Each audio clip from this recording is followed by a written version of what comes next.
කඩුවෙල සිද්ධ රංකඩුපත්තිනි දේවාලයේ පුරපසළොස්වක පොහෝදා සිදු කෙරෙන සදහම් මරණ උතුම් වූ ධර්මානුශාසනාව මේ උතුම් වූ වප්පුර පසළොස්වක පොහෝ දවසේදී මහා පවාරණයේ සිදු කරන ඒ වගේම තමයි තුන්ලොවක් සනසා වදාළ ශාන්තිනායකයාණන් වහන්සේගේ දේවාවරෝහණයේ සිදු වෙච්ච පුරපසළොස්වක පොහෝ දවසේදී ඒ වගේම මෛත්‍රී බෝධිසත්වයාණන් වහන්සේ ගෞතම සම්මා සම්බුද්ධ ශාසනයේ පැවිදි වෙච්ච පුරපසළොස්වක පොහෝ දවසේදී ඒ වගේම සාරිපුත්ත මහරහතන් වහන්සේ ප්‍රඥාවන්ත භික්ෂුන් වහන්සේලා අතර අග්‍රස්ථානය ලැබුවා වූ උතුම් පුරපසළොස්වක පොහොය දවසේදීත් මේ වගේ උතුම් වූ වැඩසටහනක් සිද්ධ කිරීම සකල ලෝකවාසී සියලුම දෙනාට ඉතාමත් වැදගත් වටිනා කියන අවස්ථාවක් විදිහට හඳුන්වන්නට පුළුවන්.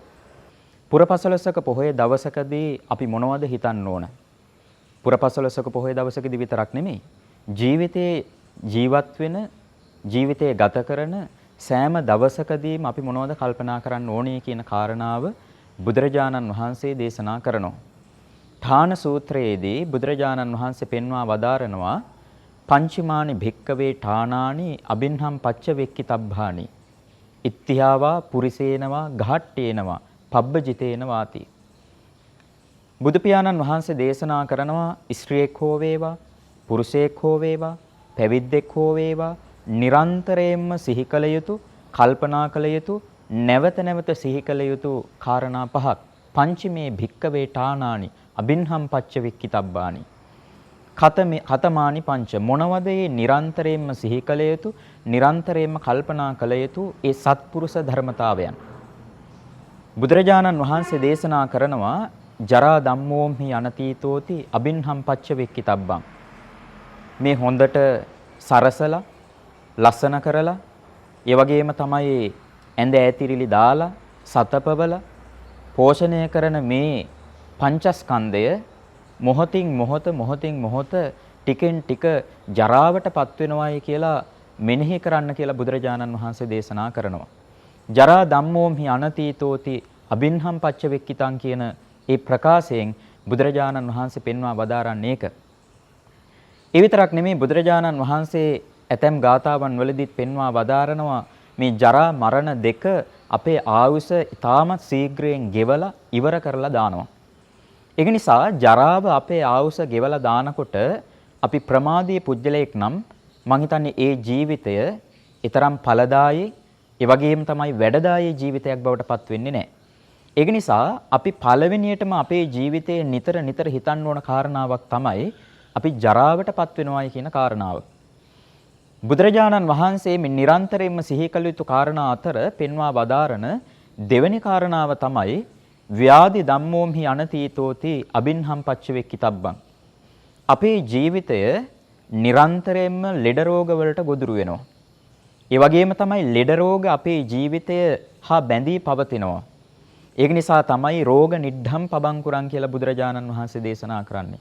අපේ ජීවිතය කියලා කියන්නේ අපේ ශරීරය කියලා කියන්නේ මේ ලෙඩවලට නිධානයක්. ඒක නිසා උප්පත්තිය ලැබපු හැම මිනිස්සෙක්ම නිරන්තරයෙන්ම තමන් රෝගී තත්වයටපත් වෙනවා, තමන් ව්‍යාධි තත්වයටපත් වෙනවායි කියලා නිතර කල්පනා කරන්නයි කියලා බුදුරජාණන් වහන්සේ දේශනා කරනවා.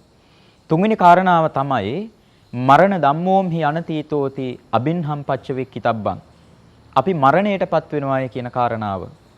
මේ ලෝකේ මරණයටපත් වෙන්නේ නැහැයි කියලා හිතාගෙන ජීවත් වෙන මිනිස්සු කල්පනා කරනවා අපි හැමදාම මේ ලෝකේ ජීවත් වෙනවායි කියලා.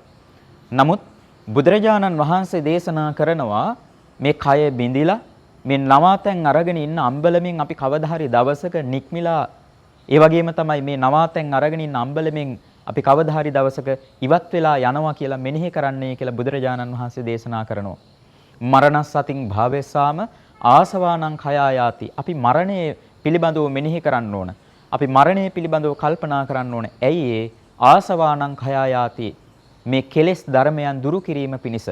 ඒ වගේම තමයි ක්ලේශ ධර්මයන් නැති කිරීම පිණිස, වීරිය පිණිස අපි කල්පනා කරන්න ඕන. හතරවෙනි කාරණාව තමයි සබ්බේහි මේ පියේහි මනාපේහි නානා භාවෝ විනා භාවෝ. මේ ලෝකේ අපි කැමති ප්‍රිය මනාප වස්තුන් තියෙනවා. දරුවෝ, මිල මුදල්, යාන වාහන, ඉඩම් කඩම්, වතු පිටි මේ සියල්ලක්ම අපි කැමති දේවල්. සබ්බේහි මේ පියේහි මනාපේහි නානා භාවෝ. අපි කැමති මේ සියලුම ප්‍රියමනාප වස්තුන් වෙනස් වෙනවා.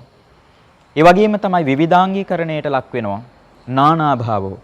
ඒ විතරක් නෙමෙයි මේ විවිධාංගීකරණයට ලක් වෙන වෙනස් වෙන හැම දෙයක්ම අවසානයේ විනාභාවෝ විනාශ ස්වභාවයටපත් වෙනවා කියලා බුදුරජාණන් වහන්සේ දේශනා කරනවා. ඒක නිසා අපි හිතන්න ඕන හතරවෙනි කාරණාව තමයි සබ්බේහි මේ පියේහි නානා භාවෝ විනාභාවෝ. අපි කැමති ප්‍රියමනාප වස්තුන් සියල්ලක්ම වෙනස් වෙනවා විනාශ වෙනවා.